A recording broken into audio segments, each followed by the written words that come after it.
नमस्कार, मी पंजाब टक. आज 13 जुलै आणि 14 जुलैच्या दरम्यान राज्यामध्ये तुम्हाला सांगायचं झालं तर लातूर जिल्हा, सोलापूर जिल्हा, बीड जिल्हा, नगर जिल्हा, परभणी जिल्हा, जालना जिल्हा, संभाजीनगर, त्याच्यानंतर नांदेड जिल्हा ह्या भागामध्ये विखुरलेल्या स्वरूपाचा म्हणजे 13, 14, 15च्या दरम्यान भाग बदलत पाऊस येणार आहे. सर्वदूर नाही पडणार पण भाग बदलत 13, 14च्या दरम्यान पाऊस येणार आहे म्हणून हा अंदाज लक्षात येता.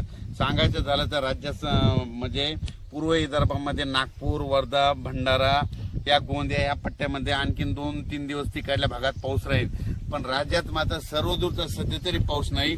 पण राज्यात मग तुम्हाला एक सांगू इच्छितो की राज्यामध्ये सध्या तरी विखुरलेल्या स्वरूपाचा भाग बदल जिथं पडला तिथं अर्ध्या तासाचा, 1 तासाचा, 20 मिनिटाचा, 10 मिनिटाचा असा पाऊस पडणार आहे म्हणून हा अंदाज लक्षात येता.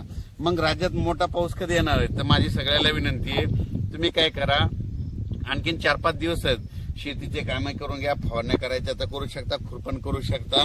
कारण की राज्यामध्ये 17-18च्या नंतर काय होणार आहे, तामिळनाडू, आंध्र प्रदेश आणि कर्नाटक या भागामध्ये आतापर्यंत 1-1.5 महिना झाला पाऊस नाही.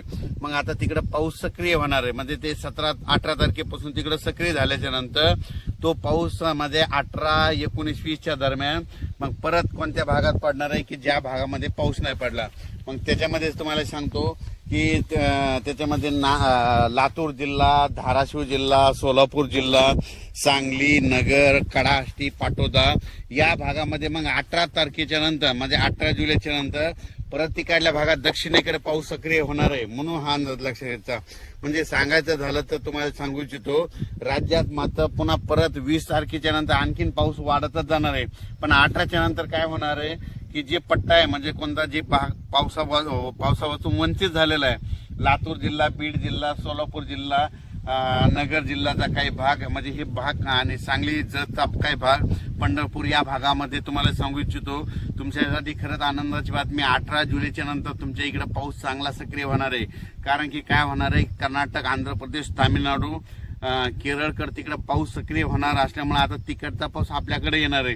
त्याच्यामुळे राज्यात 18च्या नंतर आपल्या इकडं दक्षिण भागात महाराष्ट्राच्या दक्षिण महाराष्ट्राकडे पाऊस सुरुवात होईल. 18च्या नंतर तिकडे सुरू होईल. त्याच्यानंतर 19च्या नंतर थोडा पुढे सरकेल, 20ला पूर्ण आणखी पुढे सरकेल. मग 24च्या मग जुलैच्या शेवटच्या आठवड्यात राज्यात मात्र सगळीकडे पाऊस होईल म्हणून हे लक्षात द्यायचं. अचानक वातावरणात बदल झाला तर लगेच एक उद्याच्याला मेसेज दिला जाईल. धन्यवाद.